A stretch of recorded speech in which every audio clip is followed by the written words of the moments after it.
আজকাল ইনস্টাগ্রামে, ফেসবুকে এরকম ছবি ভাইরাল হচ্ছে। এই ধরনের ছবি বানানো খুবই সহজ। চলুন এরকম ছবি এডিট করা শিখি। তার আগে অবশ্যই চ্যানেলটিকে সাবস্ক্রাইব করে নাও। প্রথমে ক্রোমে সার্চ করতে হবে জিমিনাই। সার্চ করার পরে প্রথমে যে লিঙ্কটা আসবে ওইটাই ক্লিক করুন। তারপর নিচে থাকা প্লাস আইকনে ক্লিক করে আপলোড ফাইল অপশানে গিয়ে একটি ছবি সিলেক্ট করে যে ছবিটিকে 3D ভাইরাল ছবি বানাতে চাও সেই ছবিটি সিলেক্ট করো। এরপর একটি প্রম্পট লিখতে হবে।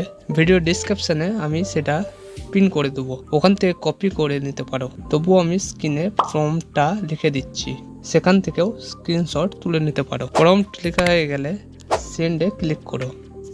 কিছুক্ষণ অপেক্ষা করলেই তোমার ছবি রেডি হয়ে যাবে।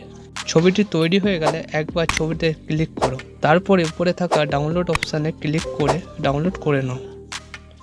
ছবিটি তোমার গ্যালারিতে সেভ হয়ে যাবে।